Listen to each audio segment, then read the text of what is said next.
to the Cinementalists. Noun, plural. Definition, those whose love for movies runs so deep, they can't help but do a podcast about them. Hosted by Colton Robertson and Joseph George.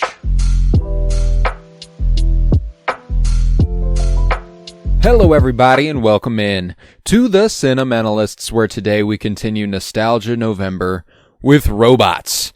Released on March 27th, 2005, written for the screen by David Lindsley-Abaire, Lowell Gans, Babaloo Mandel, Ron Mita, and Jim McLean, directed by Chris Wedge and Carlos Saldana. I'm Colton Robertson. I'm joined by Joseph George. That's an awful lot of credits, buddy. How you doing?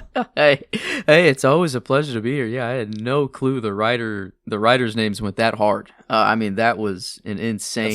That's a lot of names. Babaloo Mandel is a specifically good one. Yeah, wow. I mean, took Mandel, some creative maybe. people. I mean, It did indeed. So the way we formatted this month. We started with The Princess Bride, which is broadly nostalgic. Even if you don't have a specifically nostalgic attachment to the movie, it'll still bring you back. You know, it'll still send you back to that time of being a child. It kind of puts you in that place. And we're sandwiching the month. The contents, the middle, are movies specifically nostalgic to us, and you chose Robots. I was wondering if you could tell me and the listener why Robots was the choice for you.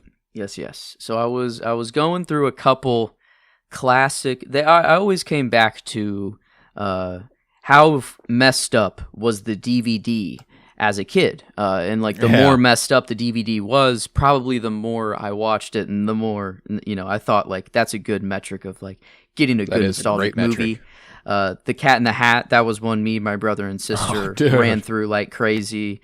Goonies got Dirty messed hoe. up. I quote The Cat in the Hat every day of my life. I'm not kidding. I mean, every day of my life, I quote The Cat in the Hat. You're fired! So that one was close. I can't lie. Cat in the Hat was really close. But those were always movies that I watched with my siblings, or like we were all, it was kind of like ritualistic. It was like, all right, we're sitting down to watch Cat in the Hat for the 80th time for whatever reason. Right. But Robots, it was a movie that I got on DVD at some point. I'm imagining pretty early on. Like this could have been 2005, like when it came out, or maybe 2006 on DVD the next year. I'm not sure, but this one I hid from my brothers and sisters. I did not let You're them like, this shit is touch, mine. because I saw how they put in Cat in the Hat, or like how kind of they didn't really care for the disc, and that's how they got. You're like, I want this motherfucker to last. Yes. Yeah. And so this one, there was no like sit down with everyone. This one was, I had to find the time for it to just be me. And so like, it felt like kind of like I'm hiding, it felt like a guilty pleasure of sorts. And it just happens to be kind of like, it might be one of the most formative movies on my childhood and my life, of like where just how my brain functions, and like a pure inventor or an engineer is kind of like, this is what I want to do, and like if I could just have a Tony Stark workshop, and just invent things or fix things or do whatever, like this is it's good for my brain. So seeing a movie that had that was just already so nice. I love just the animation style. Rodney Copperbottom was probably one of the coolest motherfuckers to me. Like he's on the same level as like Danny Phantom for me. Like how cool and like how much you have a crush on Danny Phantom is like kind of equivalent for Rodney Copperbottom. So I mean, yes, I get that. I have so much love for this movie. And then, as I grow up, realizing that there is a literal robot genocide happening in front of my eyes, it's crazy the themes that are actually like spoken in the movie of like anti-capitalist, like, and legitimate, like, I mean, they are sweeping robots off of the street and throwing them into a a incinerator and then melting them down for parts, and I'm like, holy shit, like, I didn't put that together. You know, I knew it was scary and bad and oh my god, but like I didn't realize how hard the social themes and like and everything just kind of clicks for this movie, even growing up and watching it. So so yeah, it's just a lot of love for the movie, and you know, it's Ewan McGregor throwing on the freaking American accent to, you know, like, it's weird. Doesn't get to do that a lot. Yeah. Doesn't get to do that a lot.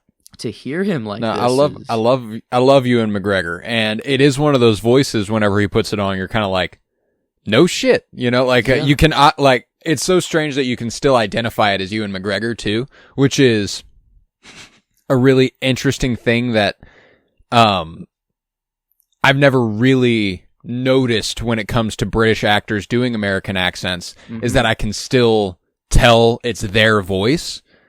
You know, like I don't know what, and it made me realize same goes for anybody doing any accent. Like you can still tell it's someone's voice, which is like Andrew Garfield doing his New York accent. I know that's Andrew Garfield. You know, Robert Pattinson doing his American accents.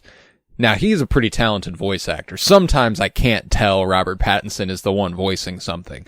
But Ewan McGregor, he does a really, really good job at bringing to life this boyish charm that he is obviously older than, which is something that I didn't consider, is that he plays like a, you know, coming of age, let's say, quote unquote, 18-year-old. I know that the mechanics of this world, no pun intended, are a little different.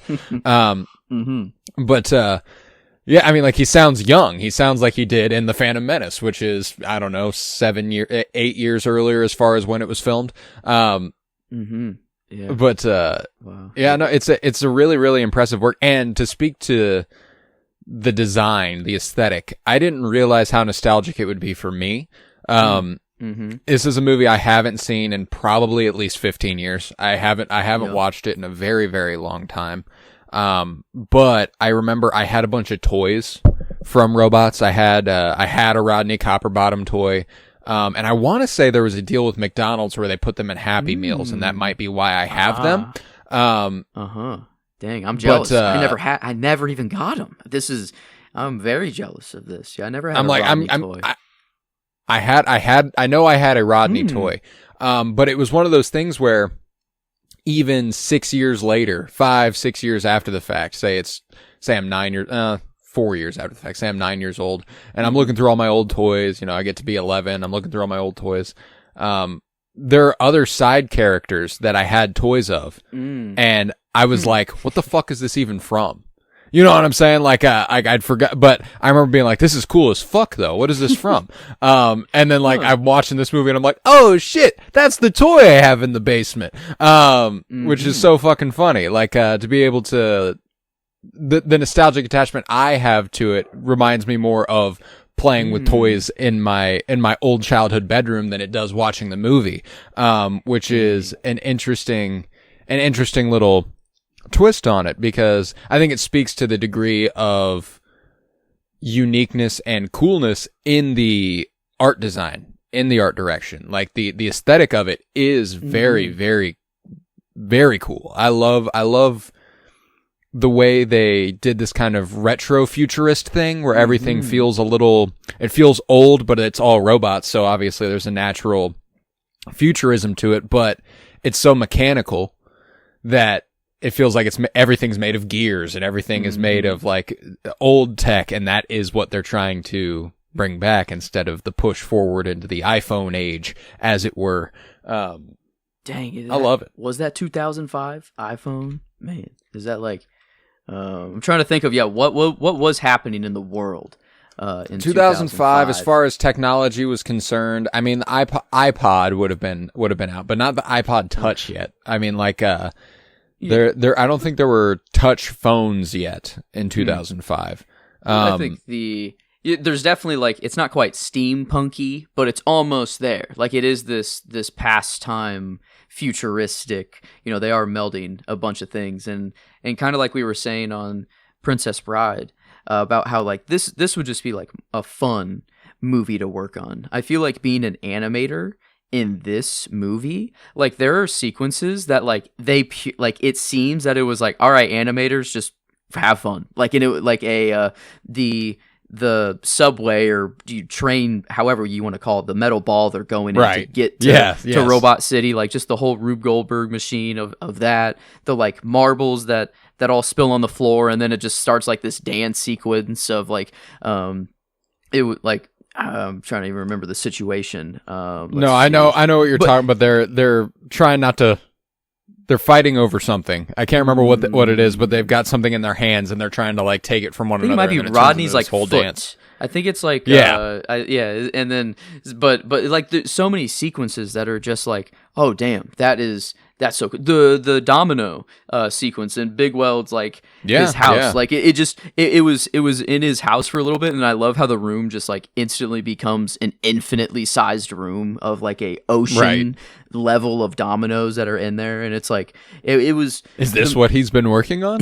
Yeah, and so like I feel like animation wise, it's just like very satisfying, or it reminds me of the satisfying edits that are made nowadays for like TikToks or for like the snippets, but just on a longer scale, and for like in the middle of a movie, but.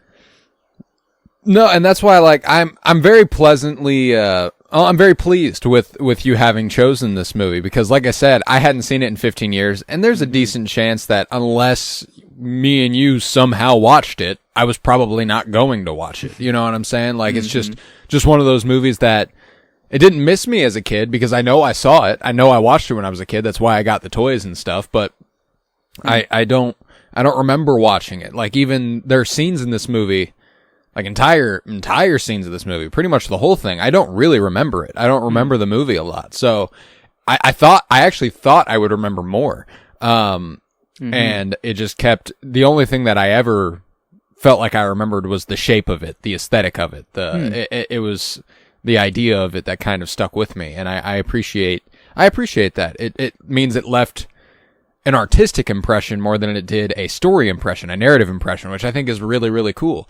Man, yeah, I'm so jealous of those toys. This would be like sitting on the ground and actually talking like in their voices of them, like having them together. Oh my God, as a kid, that would have been so good. I'm looking at a whole box of toys from my youth, where I have those like little Star Wars figures, the little one, like 1-inch figures that like kind of have like a wide foot stance and stuff. Like those are all in there. A bunch of Marvel ones. I'm sure I'm sure there's a Rodney Copperbottom in there somewhere. Ooh, yeah. I would have to look.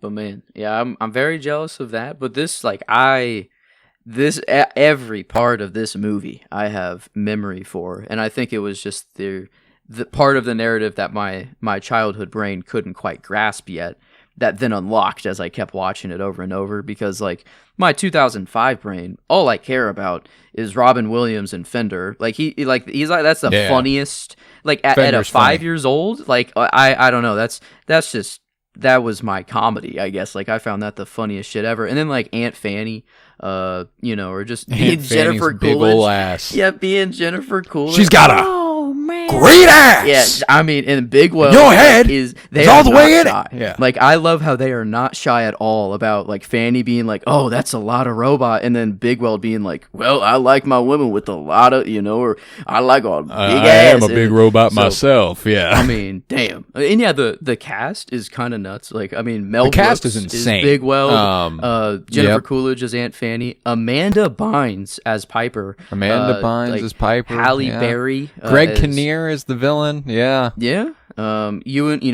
Broadbent is the mom of the villain.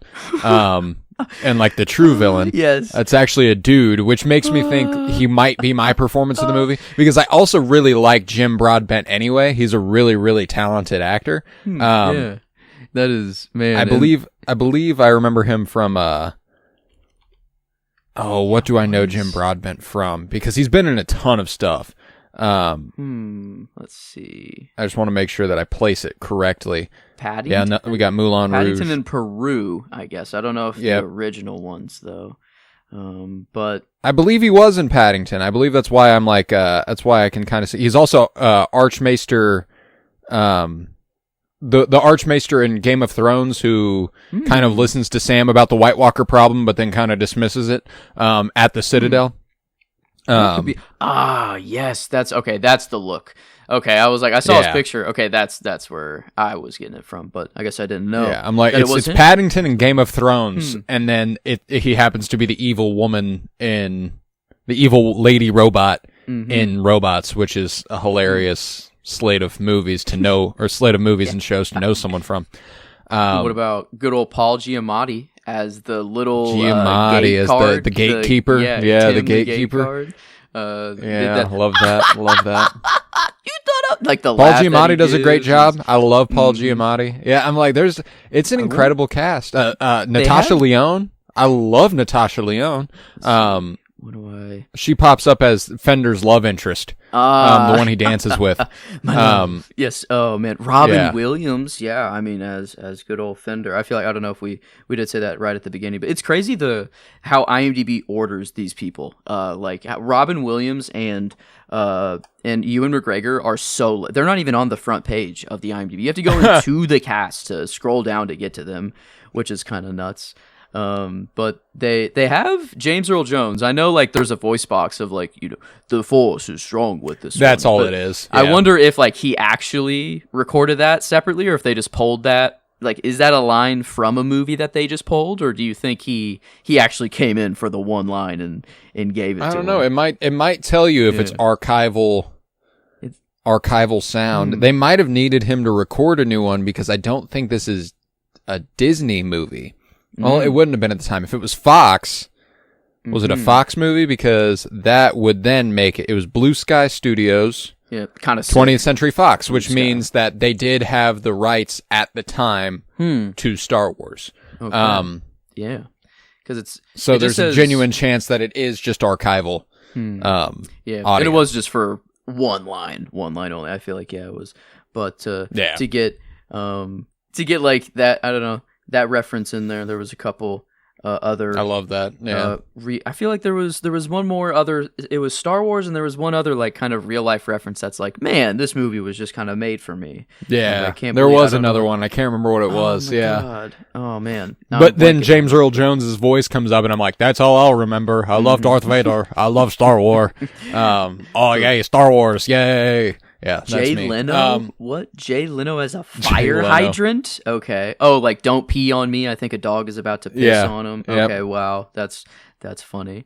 It's like I don't know. It's crazy to see all these people that are in here that I like actually had no idea about, that I just attached their robot face to, and never went beyond the screen to actually see like Terry Bradshaw fucking, like why is he in this like movie what the fuck as just a broken arm bot, I guess, but he's fourth on the cast list. And I mean, Ewan McGregor Rodney's dad is Stanley Tucci, who I fucking love. I love Stanley Tucci. You would know him First Avenger would probably be the best thing for you. He's the doctor who believes in Steve. Okay. And is like, you are the correct man for this, because you don't want the power. It merely boosts that's Herb. Dang, man. He's an incredible actor. I love Stanley Tucci. So I mean, like, there's some great voices. Diane Wiest is his mom. And she's been in a ton of shit. So I mean, like, it's an insane cast list that they've got going here. Like the tagline on Letterboxd was like the greatest comedy lineup ever assembled or something like that. I can't remember, but it's a play on assembling a robot, but it's about how good the cast is. Like that was the tagline of the movie. Kind of nuts, which is hysterical. Everyone up in here, but they did, and then like the making a baby, it's like you missed the delivery, but making the baby's the most fun part. I mean, it's crazy That's how the fun part. How sexually charged this movie is for a lot of the times. And it's like or like right whenever Piper sees Rodney, like, oh damn, you're fucking cute. Yeah. Let's go. And then like but I mean, come on. He gets like I thought it was definitely gonna be Rodney and Piper like getting together, being like That's the thing is I think I read the movie that way too, and I think it's because I know Amanda Bynes as a grown woman, mostly. I think she is Piper... playing a child robot. I think she's playing a younger sister. Now that's the problem with the robot design generally. Age you can't is that really I'm like, tell, you can't really tell how old anybody is. But yeah, I'm pretty sure that's why, is because she's supposed to be like quote unquote, you know, preteen to early teen robot. That's kind of like, oh wow, you're cute. You're the senior in high school. You just graduated. You're beautiful. You know, like that sort of thing. Wow, so you fixed kind of the only gripe I actually had of the movie, is that I always felt, as a kid growing up, no, I agree. I agree wholeheartedly, and you know, that's still a problem.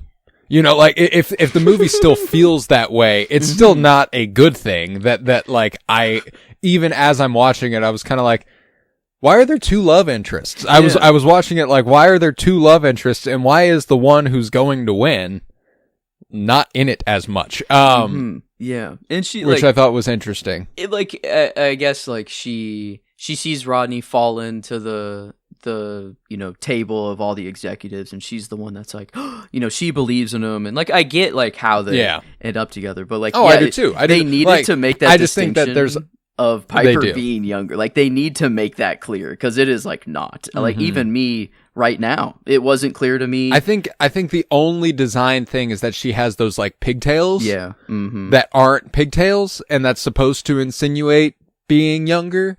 Yeah, because I guess I just kind of grouped her in with all the other robots, or, you know, like Fender, like I guess misfits they are that are all So, but yeah, the age, definitely, I think that makes a lot more sense that way. But yeah, I mean, it's like, the only reason I can comprehend why he wouldn't end up with Piper. Because she comes back around, you know, she's like, hey, I brought the revolution, you know, I got the whole mob with us, you know, and that was sick. And yeah, love a good old anti-capitalist. We love a revolutionary storyline. They thought they were done for, you know, they were getting ready. Big Wells, you think of what I'm thinking, you know, and like I think like I was not thinking this. Like, that's actually not what I was thinking, dog. Like I think Big Weld he accepted the end right there. Homie was like, all right, we're going out in a blade. We're going out sick. You know, let's do this shit. And he's like, oh damn, all right, fuck you actually. All right, bet we can do this shit. And they swing a massive saw, and like you think it would just slice through them all, but I love it just knocks them over like dominoes. Like, it actually doesn't like cut through them. Maybe, I don't know, can't too much robot gore, maybe, who knows, for the PG title. So they too many springs and gears flying about. Can't have that, you know, if you want to keep it PG. Can't have it. Have it. No, man, I do enjoy the movie. I enjoy it a great deal. I think that it was a lot of fun. And it's definitely one where, you know, one day with my little nieces and nephews, you know, I'll sit them down and be like, you'll enjoy this. Have some fun. I'll radicalize you early. Yeah, I didn't know let's get you on the right side of history here. But a great, you know, I mean, man, what a good theme. Yeah, I can't find like a theme that I really don't like, actually. Like, I think like the sexual charge, whatever, like, as a kid, that's just going right over your head anyways. You're not, you don't understand that at all. That's not really anything and that, like, a lot of kids movies from this time period have that. That's not a abnormal thing, because they're trying to, I mean, that's part of the fun of being able to make a movie like this, as something that I think a lot of people don't think about, is that people who make kids movies are adults. They are, they're fully grown. So like, there is something that's like, you know, hiding something in your work that is for the other adults who will see it inevitably because they're taking their kids to see it. That's fun. That's just a fun thing to do.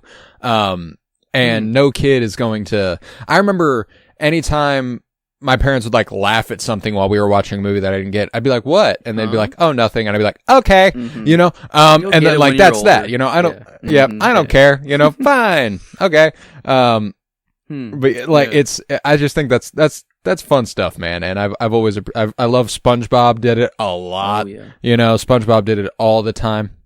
There's plenty of examples of it. I mean, I actually posed a question on TikTok, and I'll kind of chip away at this list as the weeks unfold, probably just here and next week. I asked what is everyone's most nostalgic movie, and I got a lot of responses. And I appreciated it. So I'm going to go with the ones that are more in the robots lane this week. Which Cars was a top one. Trillum Dafoe posted that. Great username, by the way. Trillum Dafoe. Nice. But Good. Cars. I mean, I'm going for the Piston Cup. He did what in his cup? You know, like that's Doc Hudson. That's the fucking car. I'm in hillbilly hell. Yeah, like there's a lot of those references and stuff where it's like, oh, that's a little racy for a kids movie, but it's, I mean, like no pun intended again. Cars. So Cars got one. Let's see, Over the Hedge. Ooh, that was close. That's another one that I loved. I have, Over the Hedge was a classic here. Flushed Away. Another one that got a lot of love. I'm not gonna lie. It gave me nightmares. It's the Aardman animation style. It doesn't. It works forever. It works for some people, and it scares others. Yeah. It's just. Sometimes it was cool to watch, but then other times it was like, I don't know if I like this. So yeah, it was a strange one. But then like I like a movie like Unfortunate Series of Events, or like Lemony Snicket's like a fucking Jim Lemony Carrey. Snicket. That's a weird ass movie. That one actually should give you nightmares, but that was like a comfort movie for me. So yeah, I don't understand my childhood brain and what scared me and what. No, didn't. you never know what's going to work and what's not going to work. You don't know what's going to give you the right kind of scare either. You know, because like there are things that when you're younger you like being scared by, but you don't want to be so scared. Like when I was younger, aesthetically, if something looked creepy, that was worse than something trying to be creepy. You know, I don't know if like jump scares and stuff jump scares are always going to be a little like, whoa, get the heart going. But if something was off-putting to look at, which is what I prefer now, when I was younger, I was like, fuck no. Nope. Miss me with that shit. I don't want to look at that. Yes, it's maybe because it just looks so off, and then you fill in the rest, you know. It's like, then you're like, oh, why is that weird? Oh, and then you start imagining it in other situations. Yeah, I don't know. But I feel like Flushed Away would follow me in my nightmares. But yeah, that was Over the Hedge. That one was close. Like, it was mainly Over the Hedge was a goodie. One section of my DVDs that I have that is like all of my childhood movies of my collection. And yeah, like it's Over the Hedge is 2 movies away from Robots. So I mean it was right there. And yeah, Cars. I guess and Cat in the Hat. Man, yes, I didn't realize I actually had all of these on DVD right here. But yeah, it was it was pretty unanimously, like I felt like it was going to be an animated movie. It was like my childhood. I feel like those were the ones that I ripped through the most. And Robots just felt, I don't know, it felt right. And Robots is perfect. Robots is perfect. And that's, you know, what motivated my choice of Great Gatsby next week. And I'll obviously dive into an actual story about that specific choice. But we've also covered a lot of stuff that already makes me nostalgic. You know, like when it comes to the Star Wars movies and, you know, the Spider-Man movies and Batman movies. We've covered so much stuff that makes me nostalgic. So like I kind of had to dig a little deeper into the bag for something that I hadn't really thought about in a while. And I feel like we've just got, nostalgia is such a deep, broad thing too. Like I'm nostalgic for stuff from 5 years ago. You know what I'm saying? Yeah. Like there are things that, you know, remind me of the beginning of my relationship with Emily. And that's why I am nostalgic for it, is because 4.5 years ago, we watched this for the first time. And oh my goodness, that just takes me back, you know? There's stuff that I didn't see until, you know, within the last year. What was almost the last movie of the month was Dazed and Confused. I didn't see that until within the last year, but it firmly puts me back in high school. Just the literal content of the movie transports you back to being a high school student. And I think that's that's an incredible thing a movie can do, and that's what I love about, like, Nostalgia November almost feels like we've hit a little bit of a gold mine here as far as something we can kind of do annually. In my opinion, I think it also goes with the live commentary for Thanksgiving, because we usually do something we know really, like the Batman. I'm nostalgic for the Batman.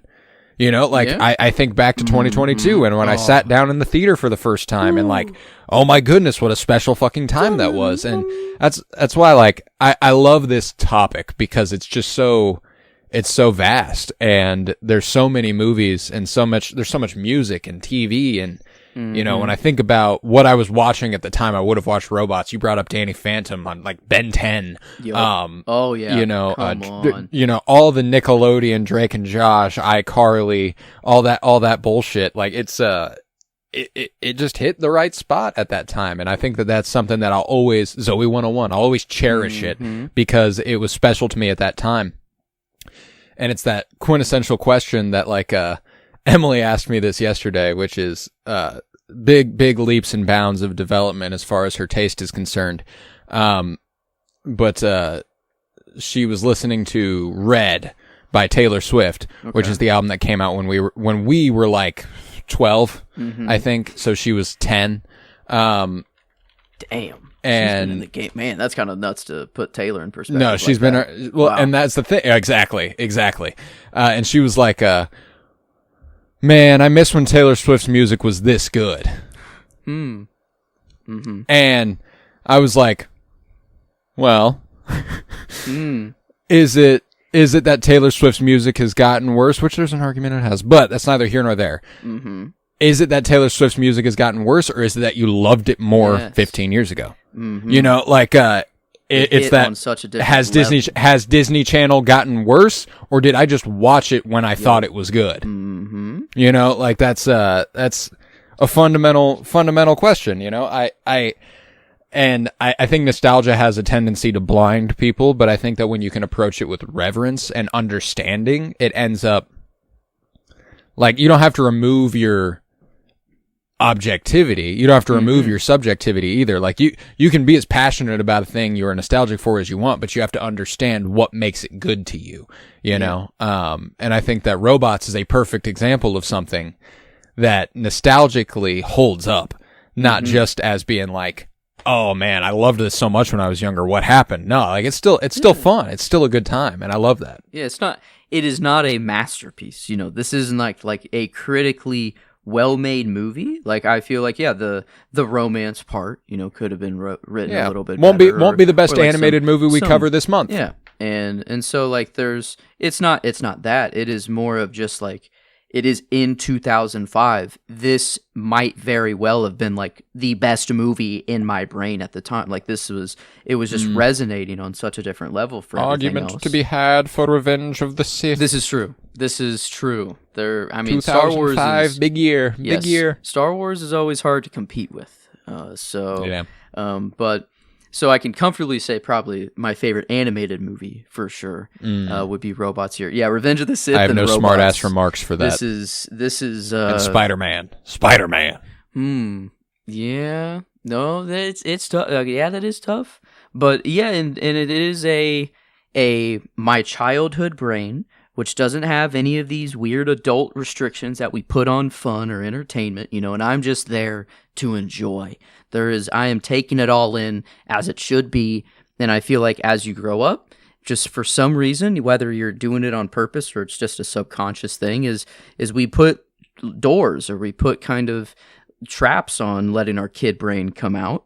And whenever something can do that, you know, whenever like a new Star Wars movie comes out, for us now, it reminds us of whenever we saw it as a kid. So it unlocks that part of our brain, I feel like. And kind of the reason why the prequels were hated right when they were released, but then when the kids grew up and finally could voice our opinions of, oh my god, no, we love all of you guys, we love these movies so fucking much. And I feel like the exact same thing is going to happen for the sequel movies whenever the kids grow up and finally voice and show love for all of the stars. So it's like it is this reoccurring cycle of kids just growing up, you know, and yeah, I think I try to live life nowadays, like not letting my kid brain go. I feel like it is Right.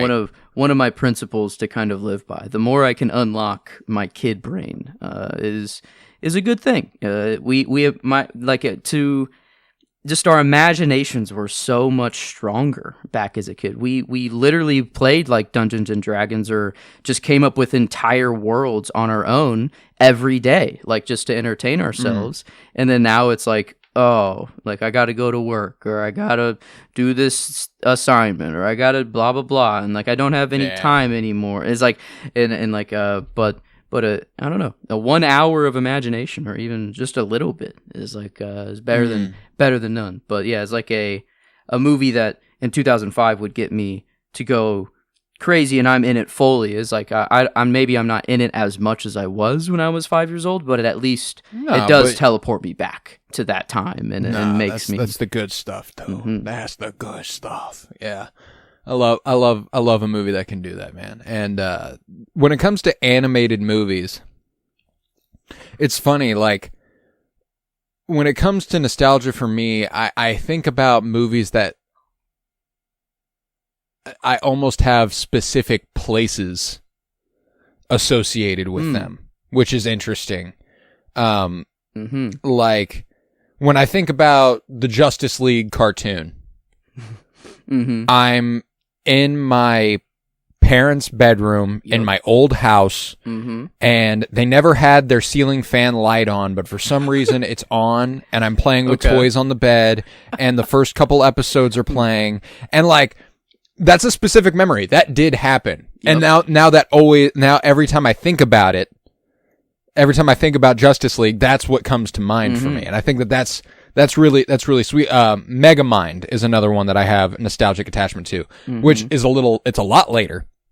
Like it's 2011, 2012.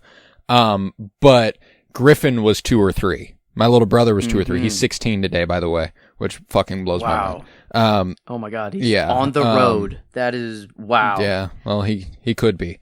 He's like me. He's taking his sweet time getting there. That's okay. But, oh yeah, I can't blame him one bit. I did the same fucking thing. I didn't drive till I was 18. But he was 2 or 3 when Megamind came out, and my mom had a Chrysler Town and Country minivan at the time, which had the little movie. So I remember Megamind puts me in the back seat of that minivan with Griffin when he's like 3 years old, and like so that's. When it comes to a movie like Robots, like I said, its aesthetics left an impression on me. I remember the way the movie looked more than I remember anything about it, more than I remember actually watching it.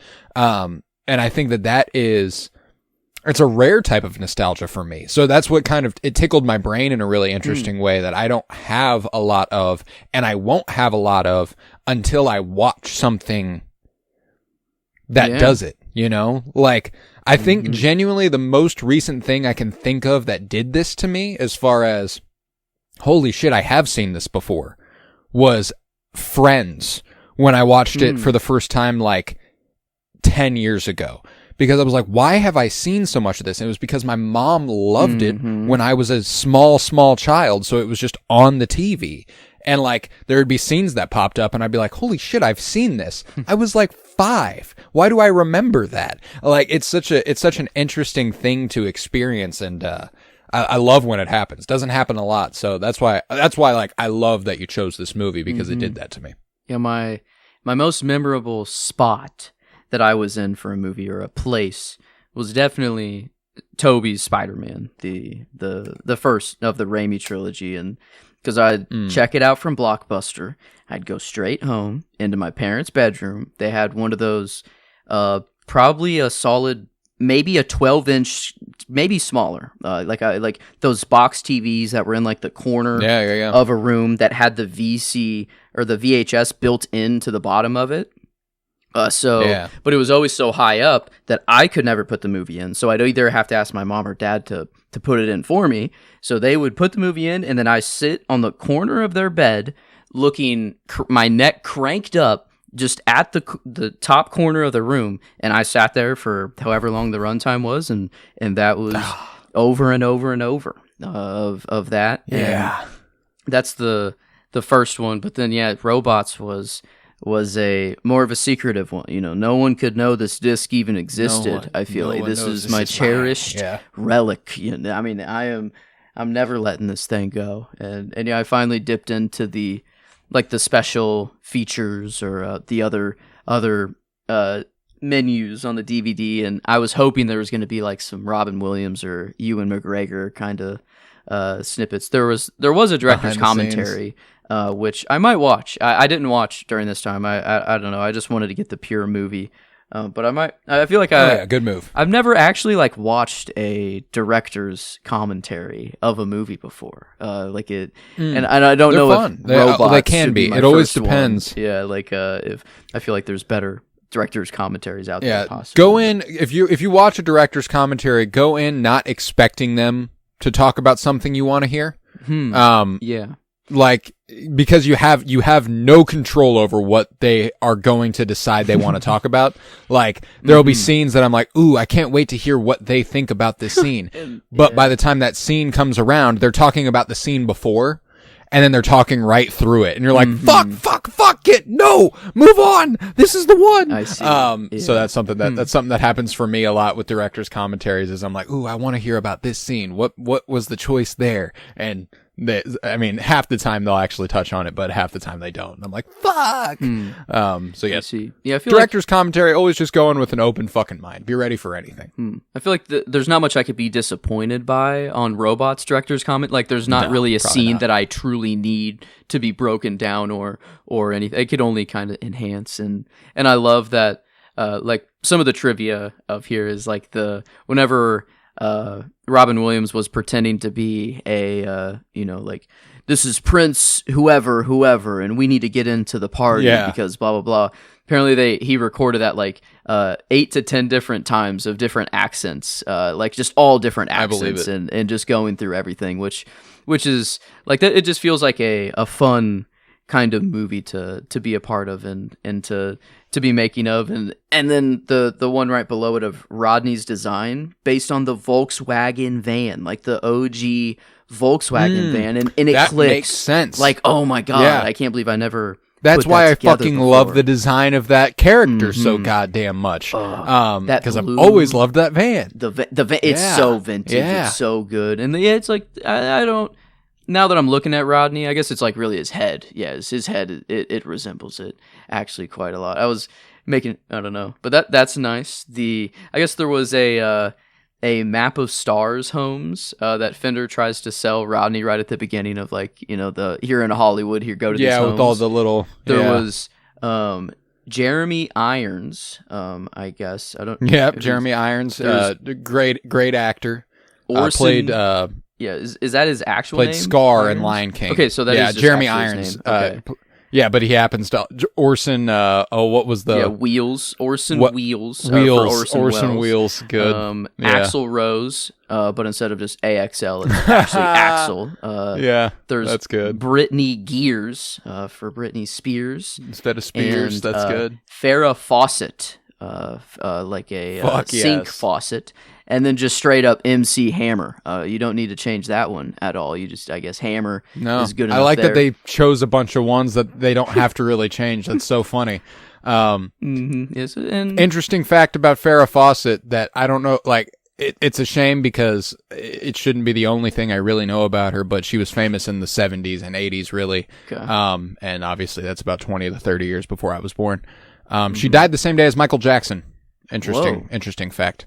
I remember because like Michael Jackson was all the headlines, and they're like, also Farrah Fawcett died, and I was like, man, that's sad too. Like poor, like this woman died. No, everybody's like MJ. But I remember watching Michael Jackson's being like funeral on TV, dude. I mean, and that, that's crazy. That is good. Yeah, to be outshined. So I mean. Not that one death or one person should mean more than another, but man, to die on the same day as Michael Jackson, that's just a little... It's a rough one. Damn. It's a rough one. You're going to be outshone, to be sure. That's like one of the only people ever that if they die on the same day as you, nobody's going to know that you died. who knows if he Yeah. truly did? Some people think he's still alive. No, I don't. Yeah, I don't. He seems to have been reincarnated in that new Michael movie coming out. I don't know if you saw the trailer for that. Oh, I heard that it's there's a actually biopic about Michael. one of It's his nephew. Wow, It's his nephew. Yeah. Yeah. His name is Jafar Jackson. Speaking of these animated movies we were talking about, that's the name of an Aladdin character. Wow. And okay, weird connection. I guess we have Robin Williams, the genie, to connect to Genie, Jafar, to connect to Michael, to connect to who died. Sorry, and I already forgot her. Farrah I'm Fawcett. sorry, Farrah Fawcett. It's No, it's Michael. okay. Oh, It's okay. I already forgot. No, but yeah, it's like God. weird. Yeah. No, God, why? But Yeah, no. good old, I don't know, Blue Sky Studios. I know this is the first Blue Sky Studios. Yeah. I feel. Oh wow, Fight Club. Okay. Alien Resurrection. Oh okay. Of Ice Age. I was trying to think like what other have I? They've seen? only got the classics under their belt, huh? Look. Yes. Good Alien. Oh Resurrection. shit! Did you just say Ice Age was produced by the same company Yes. that produced an Alien movie? Yes, actually. So is that why Ice Age is in Alien Earth? Wait. Oh my god! Oh. You remember like the way they reference Ice Age? I'd They never do. considered that. That's so fucking funny. Oh my god! Wow. Yeah. That okay. Who would have thought? Yeah. Look at that, this. I mean, all the Look at Ice this. Age Robots. movies. Robots. It's the only I guess this was another thing in the trivia. The only Blue Sky film that was not a franchise, that did not become a franchise at all. Everything Wow. else they made eventually became a franchise. Robots, singular. I guess I don't know how you really continue the story. No, I mean like no. There's. Yeah, It is Rodney actually kind of could- interesting that this never got a direct to video sequel, which is what like almost every animated movie at the time did.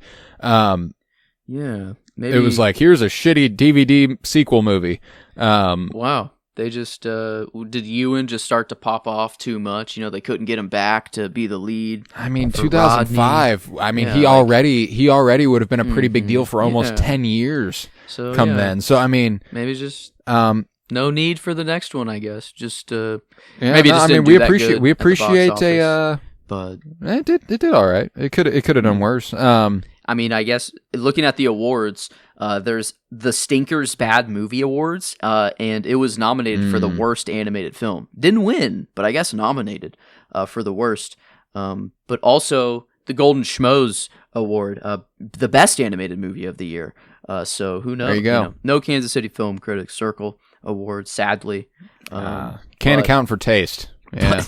I guess St. Louis, they nominated it. I kind of feel bad that St. Louis nominated. What? The MTV Movie Awards in Russia?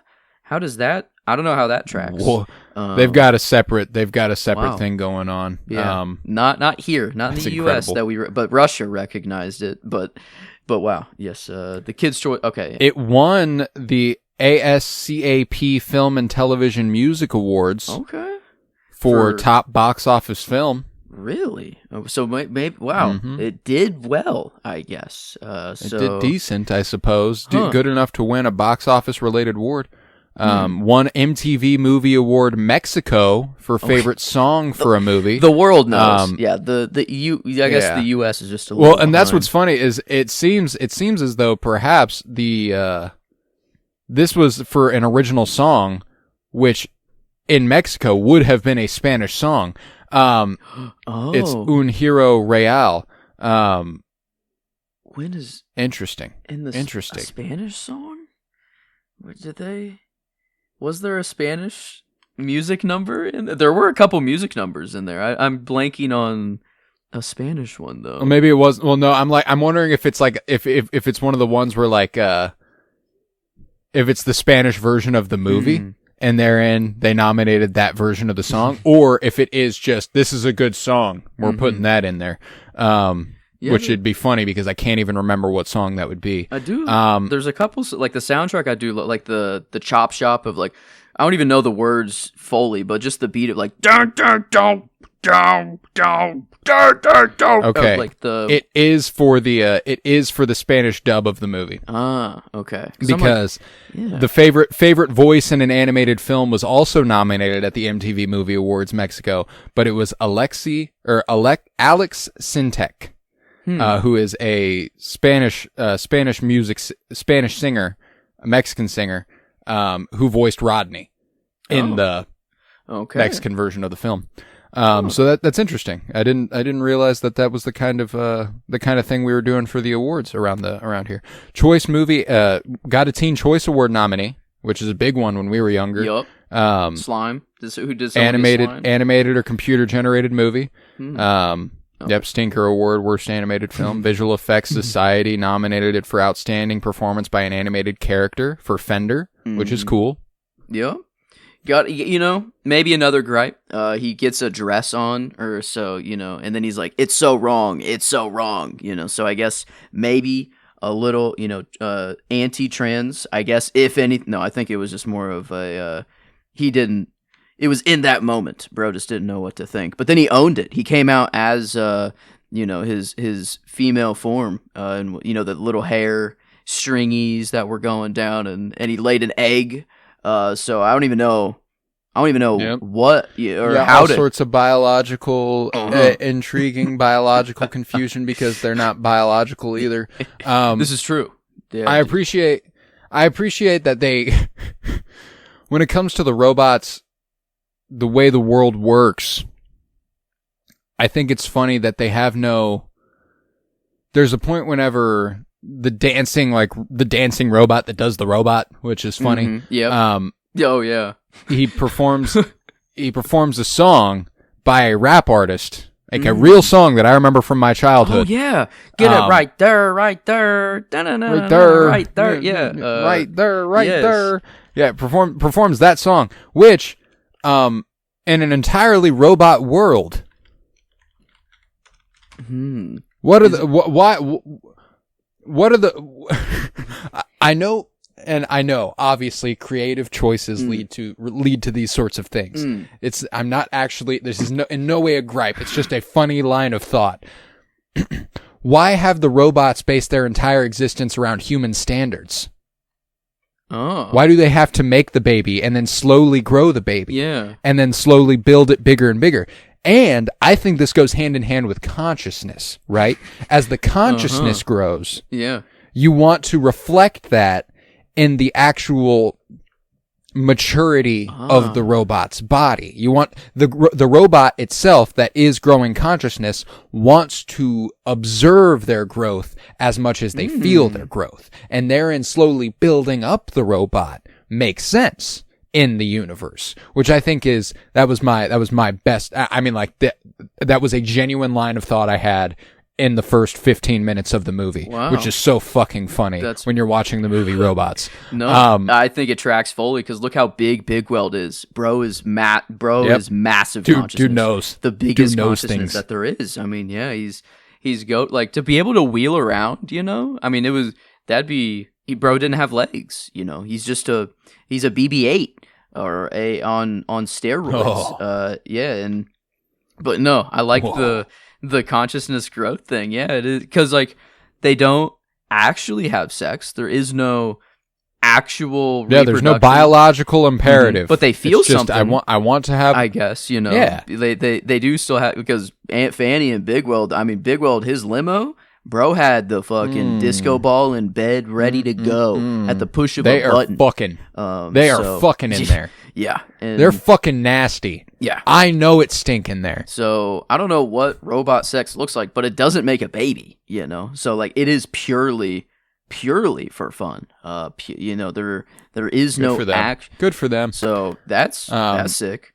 That's sick. Good for them. Feel like oil or grease probably heavily involved. Gotta say, because Aunt Fanny, they give them her morning coffee or whatever, and they just dump it like on their bodies or whatever instead of drinking it, which I thought was good. We got So there's like I don't know to think of to break down this movie in every little detail and see like what. It would be super fucking funny, dude. There was a lot where I'm like, this is so fucking ridiculous. I love it. And that's what I love about animated movies, especially from when we were kids, is kind of being able to observe them with fresh eyes as an adult is always interesting. And this is definitely one of them. But I think I've about exhausted what I have to say about robots personally. Yes, not do you too have much. any parting thoughts? Let's see.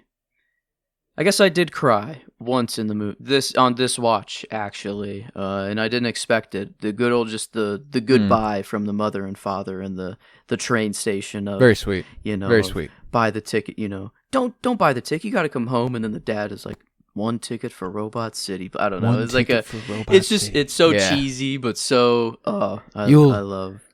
Whenever he's like, "I'll make you proud, Dad," he's like, "I know you will." Oh, That's good stuff. That's good stuff. But- I'm a sucker for it. That is sweet. I love a little moment like that. But yeah, I know you will. That's such a sweet little sentiment, and I'm a sucker for it. So I'll take it every time. But yeah, Robots, great choice for Nostalgia November, and we will push forth with Nostalgia November next week with The Great Gatsby, 2012, my middle school years. Very, very excited for that. Can't wait to revisit those. But that's what we've got coming next week. We are going to top off the month with Fantastic Mr. Fox on Thanksgiving.